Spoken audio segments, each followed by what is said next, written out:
about King Charles III to pay a state visit to him on the night and on the 8th of March, and of course on the 9th of March next month. Now, when we talk about state visits, it's a big one. It's a big visit, there's no doubt about that. And it will amaze you to know that for the first time in almost 4 decades, that's about 37 years, this is actually the first time that a Nigerian government is having a state visit to the UK. And it's so surprising to know, I mean, despite the relationship between the United Kingdom and of course Nigeria, we understand that this is the first time in more than almost about 4 decades, that is more than 30 years, that we're having a state visit between Nigeria and the United Kingdom. So today on the program, we are going to be exploring the impacts of this state visit. So what benefit is going to be to these two nations, talking about Nigeria and of course the United Kingdom. And I have 2 guests on our program today. Very rare to find them, but I was able to get them because of, I had to do the calls and ensure that they will be on the program today. Well, first and foremost, join me to welcome a one-time NANS president, that's the National Association of Nigerian Students. I'm talking about Comrade Jude Imagwe, and of course a foremost foreign affairs analyst. He's joining us virtually this afternoon all the way from Abuja. Comrade Jude Imagwe, you're welcome to the show. Evans, thank you for having me, and good afternoon, Nigerians. Good afternoon, great people of Edo State. Okay, and also to a big brother friend, somebody that you call him, he gives you his word, and definitely he joins you on the program. A foremost human rights activist, and of course a veteran analyst when it comes to international affairs. Comrade Roy Orivabo is our guest on the program also this afternoon. Comrade Roy Orivabo, you're welcome to the program. Thank you. Good afternoon. Thank you for having me. And my dear friend, my comrade in the now struggle. Thank you for seeing you after a very long time. Okay, all right. Thank you so much. Thank you so much, Comrade Roy Orivabo. Now, I will start with the former NANS president now, because I know when it comes to foreign affairs, they are so interested, most especially as it relates to Nigeria and the United Kingdom. Now, just the way it has it beats my imagination. I'm sure that it also beats your imagination as a Nigerian, that this is the very first time that we're having a state visit between the United Kingdom and Nigeria, in more than 30 years, to precise about 37 years, the very first time that we're having a state visit. Now, little wonder all those visits that some former heads of states have paid to the United Kingdom. I wonder the kind of visits, that they are. Anyway, Comrade Jude Imagwe, now give us your insight. How does it, affect you? How does it, impress you that we're having a state visit for the first time in more than 37 years? Yeah, well, thank you again for having me, and thank you for having such kind of topic to be discussed. I think sometimes in 2019, President Muhammadu Buhari of blessed memory also had a visit that was tagged a state visit to the United Kingdom, except my memories or my records are not correct. But I felt that there was a visit of that nature. And I also felt that during President Goodluck Ebele Jonathan time, again, it depends on the nomenclature that is tied to it. However, as it is, a state visit is not usually just ceremonial photo taking. It's one of the highest level of diplomatic engagement that every serious nation take critical advantage of. It's usually a visit that is away from cosmetic, is away from dancing, is away from it comes with the full respect that the president is accorded. And when I say the full respect, it means everything that a president needs to diplomatically engage. That is the platform to which it is usually created. And I think the March visit for President Bola Ahmed Tinubu, as much as it's the first one, there are a whole lot of burning issues that the president and his team should take a very strong advantage of to see how we can do this. The King, His Royal Majesty, has done that, and I feel that historically, most state visits that has to do with diplomatic conversation, you go from trade renegotiation We are very huge at wanting to see how we can have most of our commodities exported and having an open free market for people to begin to transact commodities. That is something that can be part of the conversation. We are currently having a very strong security situation, and we need global partnership, and we need these world powers to see how they can come in to intervene for us. That is a window period that the president should also cash onto. We are also looking at our cultural differences and educational exchange. It's also, you see, in the recent time past, we've had a serious complaint where they say we have exodus of our medical doctors leaving the shores of Nigeria. We also have exodus of our young people, students traveling out of the shores of this country to go study, and most don't find their way back.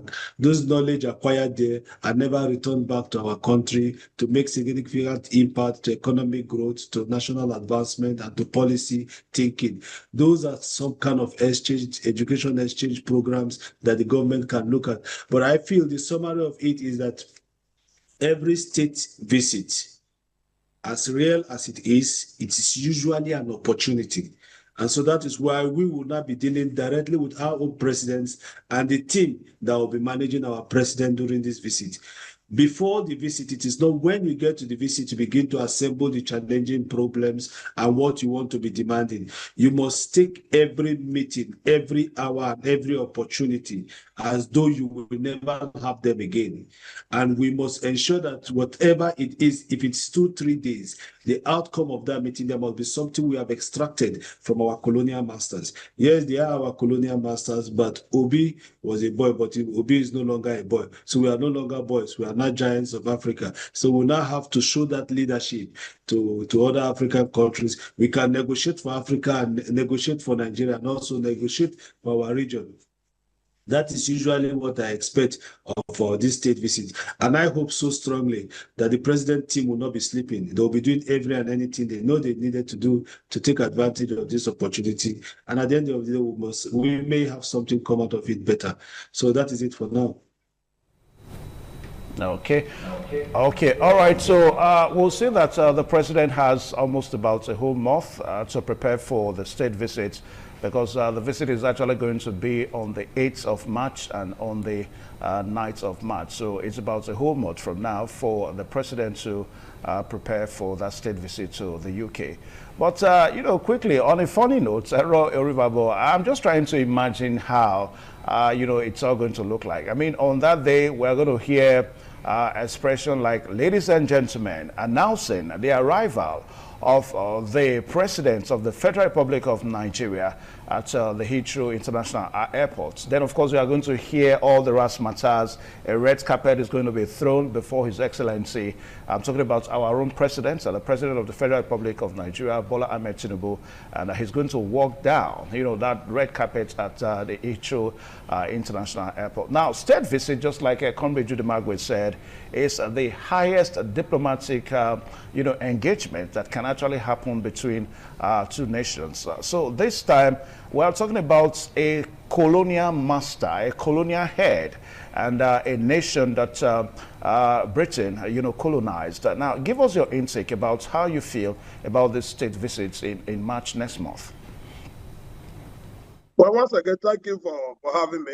You know, the state visit is a welcome development, something that is very crucial at this material time, considering what we are facing presently as a nation. You agree with me that insecurity is an issue. As of even a local election, it's also a big issue to us.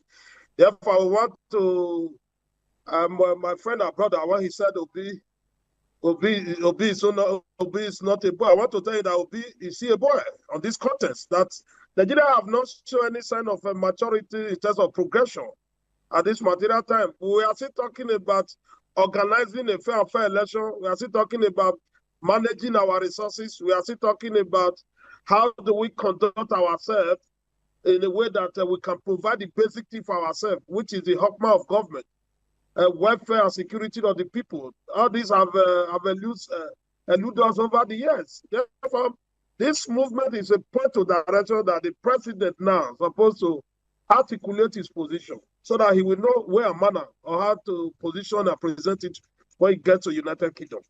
Seeing the king is a welcome development, but he must also, the handler of the president must at this material time take a complete dossier, a very comprehensive one, to know what we are facing as a nation, to know what we'll be discussing there, to know that these are issues that we have not been able to settle after the colonial masters left us. After they left us, we are still where we are. Instead of we to be working, we are still crying. We are still struggling to stand on our own. We are still moving from one nation to another, looking for money to borrow, looking for not to take. We have not been able to organize ourselves as our people. And over the years, our president over the years embarked on this kind of a mission, we will be expected to discuss, a serious diplomatic engagement where issue of interest, mutual interest, will be discussed. But over the years, we don't see our president doing that. I believe President Tinubu, I wanted to demonstrate a radical departure from what we are used to, that when they visit, instead of them to look at the issues, critically examine the welfare of Nigeria as well in the United Kingdom. Examine that these are likely the issues we are facing there on how they can protect the interests of Nigeria. I think that would be good. And secondly, it should also come for way of, in any way they can provide assistance, if possible. Considering where we are now, the insecurity is no longer thing we can hide. We cannot just lie about it again. It's a reminiscence of a woman who is 9 months pregnant. There's nothing you can hide unless you are deceiving ourselves. We must discuss that. If possible, they can also help us for we to more organize ourselves, at least like what is in the front burner today. How do we have a credible election? How do we conduct ourselves in such a manner? We should be discussing that. And quite very fundamental is that now that the world is gradually moving away from what we are used to. We have crude oil, but the world is gradually not looking at that direction. They are looking ahead. We are already looking at Nigeria, looking at the state where the oil will not be there again. Also, now the world is embracing technology. We are discussing AI now. The Nigerian government should also be positioning ourselves in that direction with the king, so that all issues will be properly evaluated and dissected. So that as in Nigeria, you will be proud to see your president in the United Kingdom representing your interests, discussing what is affecting your interests, not on the personal move. The president will go there and be looking for the best hospital where he will go and relax, looking for the best avenue where he will go and sit down. That is not what we want to see now, because it's a critical time in the history of Nigeria. And Nigeria government must be very responsible and responsive. I'm very sure, let me not be so negative, I'm very sure that the president is already aware of what we are facing as a nation. And the handlers and the managers of the president by this will be able to have a complete dossier, make a serious presentation before all of us when it gets to the United Kingdom. And not just a mere presentation and subsequent solutions. We cannot continue to just be lamenting without coming home with solutions. We want this state visit to be an eye-opener for all of us. It's a projection that will turn Nigeria into another level of development. I think that's what we want to see. Finally, we want to see our president representing the interests of Nigerians. First, he should also use the opportunity to meet with Nigerians who reside in the United Kingdom to know what are their issues, the immediate problem they are facing there, and they also have a way to negotiate it out. For that, let me rest my case. Okay. All right. Now, Comrade Judy Magwe, let's take it from the other way around now, because there are some analysts that are of the opinion that perhaps this is another sure way to actually maybe want to put a kind of an approval on Nigeria, talking about our, the way we are seen internationally. I mean, we've seen precedent since the king ascended throne. That's about 3-4 years ago now. The president of the United States of America, Donald Trump, has had a state visit with the king. And of course, the president of Russia, Vladimir Putin, has also had a state visit with the king. Then the Chinese president, Xi Jinping, has also had a state visit. So now it is the turn of Nigeria to have a state visit. Now, what do you make of this against the backdrop that Nigeria has been designated a country of particular concern? I mean, ordinarily, a country that has been designated a country of particular concern, one would have thought that the United Kingdom, may not want to have anything to do with such a nation? I think first is to the extent at which those that have evaluated the Nigerian situation have paid it to be a country of particular concern. The indicators and parameters upon which presidents and heads of state judge instances before their table is different. So what would have informed President Trump's decision to place Nigeria as a country of particular concern may totally again be different from why the King of the Great Britain had also invited Mr. President. Now, again, whatever the challenges are, like I stated from beginning, what this matters for Nigeria is very critical and strategic. It's critical and strategic in the sense that my brother mentioned that we have not advanced. I think, yeah, I agree with his submission, but again, I do not think that we have not left where we were yesterday. We obviously have left where we were yesterday, but it's just that the managers of some of these institutions have not actually shown to us the capacity to which they needed to manage this institution. Nigeria is not the problem. It is those we have saddled with responsibility to manage situations in Nigeria that are our problem. If INEC failed, it is not the INEC as an organization, it is the manager of the INEC that has failed. And I feel clearly that as much as we are always thinking that we will have to run out to see. You see, today we are celebrating it that our president has been invited for state visits. It is because we have turned ourselves to beggars. It is because as much as God has blessed this nation, we still feel that we do not have what it takes to manage ourselves. It is because as much as we have everything that is naturally endowed for a country, Nigeria still feels that they still need to look outside. I do not think that we'll have a time where people celebrate that the president is coming to Nigeria for a state visit. But every time we have this opportunity to go out, it becomes a thing. I've seen it in all the headlines, in all the flash bars. Nigerian president invited by King Charles for a state visit. It has become an issue. Now that it has become an issue, let us discuss how it matters and why it is matter for Nigeria and the interesting strategy that Nigeria needs to be looking at. At the first instance, Nigeria now needs to take this window period to reevaluate our economic relationship with the United Kingdom. We have to do that. We have to look at our foreign direct investment, the FDI. We look at where we have bottlenecks, where we have challenges, expand our market access for Nigeria to expand beyond oil, like my brother mentioned. We must begin to look at our economy beyond oil, as my brother mentioned. And I feel strongly one of the major things we should begin to look at is the knowledge economy. And so it's an opportunity for our president to look at our economic relationship with the Great Britain and say, where are we? What are we having? If we want to go into export, if we want to go into production and consumption, we have more than enough to share to the other world. How do we get these things done? Do we have limiting factors why some of our commodities cannot come into your countries? What are the bottlenecks? What are these things that needs to be cleared from our agro community to ensure that our products are accessible to the Great Britain? If these things are taken off, and I tell you the truth, that agreement alone will turn majority of Nigerians, most of Nigerians, into one of the things they themselves have never believed. So one single engagement, one single policy conversation, one single approval can change the narrative. We can also look at the second aspect of it, security.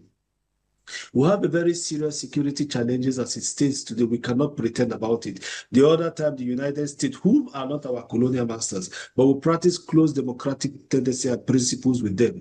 They came into Sokoto and they carried out an action. Our colonial masters are just by our door, 6 hours away from Nigeria. You are in the United Kingdom. And so it is an opportunity rather than looking far.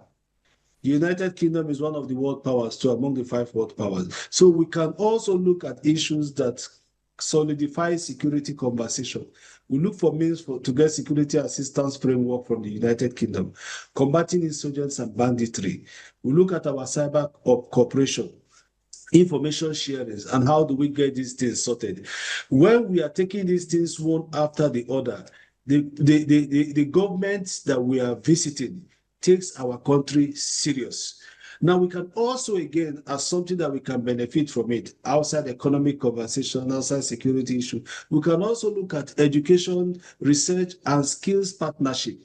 I see parts of the world where lecturers have these exchange programs, we find it very difficult to begin to accept our own research product. Everything that IMF tells us to do globally is a product of a research institution.